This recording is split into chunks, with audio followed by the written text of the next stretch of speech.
Morning very happy Thursday morning breakfast vegetable cutlet பண்ண அப்புறம் 2 உருளைக்கிழங்க தண்ணி விட்டு வச்சுட்டு குக்கரில் நம்ம 4 சவுண்ட் விட்டு வேக வச்சிடலாம். வெங்காயத்தை கட் பண்ணிக்கலாம், கேரட்டை துருவிக்கலாம், பண்ணலாம் பார்க்கலாம். சோம்பு தாளித்து கொட்டிட்டு வெங்காயம் பச்சை மிளகாய் போட்டிருக்கேன் நறுக்கி இந்த 2 வெங்காயத்தை உருளைக்கிழங்கு வேக வச்ச தோல் உரிச்சிடலாம். கேரட்டு துருவி வச்சாச்சு. வெங்காயம் கொஞ்சம் பதமாக பொன்னிறமாக ஆனோன்னு கேரட்டு உருளைக்கிழங்குலாம் போட்டுடலாம். உருளைக்கிழங்கு தோல் உரிச்சு போட்டுடலாம். கடைசியில் கொத்தமல்லி கட் பண்ணி போடலாம். முதலே கட் பண்ணால் கருத்துடுறது. வெங்காயம் வதங்கட்டும். வெங்காயம் அப்புறம் கேரட்டை போட்டிருக்கேன், வதங்கட்டும். உருளைக்கிழங்கு துருவி போடலாம். வதங்கின அப்புறம் உருளைக்கிழங்கு தோல் உரிச்சு துருவி போட்டுட்டு உப்பு, காரப்பொடி, மஞ்சப்பொடி, கரம் மசாலா பொடி போட்டிருக்கேன். ஒன்றா வதக்கிடலாம். அப்புறம் பன்னீரையும் இதில் கொஞ்சம் சேர்த்து போட்டுட்டு அப்புறம் தவாவில் தட்ட வேண்டியது தான்.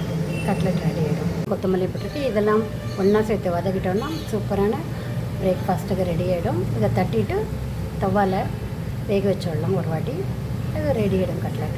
வதக்கியாச்சு. நல்லா வாசனை, சோம்பு வாசனை, கொத்தமல்லி வாசனை எல்லாம் சேர்ந்து ரொம்ப சூப்பராக இருக்குது. இப்போவே தட்டிட்டு வேக வச்சிட்டோம்னா தவாவில் சூப்பராக ரெடி ஆகிடும் கட்லெட். ஆற வச்சுட்டு பண்ணலாம். கட்லெட்டுக்கு இது மாதிரி நம்ம ரெடி பண்ணி வச்சுருந்தா தட்டிட்டு தவாவில் வேக வைக்க வேண்டியது தான். தவாவில் போட்டாச்சு. வெந்த உடனே திருப்பி எடுத்துடலாம். நெய் வச்சுருக்கேன், தடவிடலாம். வெந்ததுக்கப்புறம் திருப்பி போட்டுட்டு இப்போ லாஸ்ட் டைம் இந்த ரஸ்க்கெல்லாம் போட்டுட்டு அதில் பரட்டி எடுத்துகிட்டு பண்ணேன். ஆனால் ரஸ்க்கு இல்லை, ப்ரெட் பவுடரு அவ்வளோ ஹெல்த்தி இல்லைன்றதும் இந்த வாட்டி போடலை. சப்ஜியை வேக வச்சதே வதக்கிட்டு தவாவில் ரவுண்டாக கட்லெட் மாதிரி பண்ணிடுறேன். வெந்துட்டு பாருங்கள். இன்னொரு சைடும் வெந்தப்புறம் எடுத்துடலாம். எண்ணெயில் பொரிக்கிறத விட இது மாதிரி ஷாலோ ஃப்ரை பண்ணிட்டேன்னா ஹெல்த்துக்கும் நல்லது.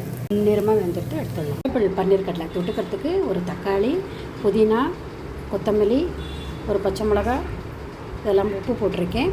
இதை அரைச்சிட்டு அப்புறம் ஒரு ஸ்பூன் தயிரையும் விட்டுட்டு அரைச்சிட்டு அப்புறம் மேலே லெமன் பிழிஞ்சிட்டோம்னா ரெடி ஆகிடும் சட்னி. சொல்லி புதினா சட்னி அரைச்சி தயிரை போட்டதுன்னா கலர்ஃபுல்லாக இருக்கும் பார்க்குறதுக்கு. ஹோட்டல்லாம் அப்படி தான் தருவா சட்னி. சூப்பரான சட்னி ரெடி எடுத்து லெமனும் பிழிஞ்சிட்டேன். டேஸ்ட்டாக இருக்குது. டேஸ்ட் பார்த்து சூப்பரான டேஸ்டியான ஹெல்தி ப்ரோட்டீன் பிரேக்ஃபாஸ்ட் ரெடி. இந்த முதல்ல படி பார்த்துட்டு கமெண்ட் பண்ணுங்கள், சப்ஸ்கிரைப் பண்ணால் தேங்க்ஸ் ஃபார் வாட்சிங். இந்த சட்னி காம்பினேஷன் சூப்பராக இருக்கும்.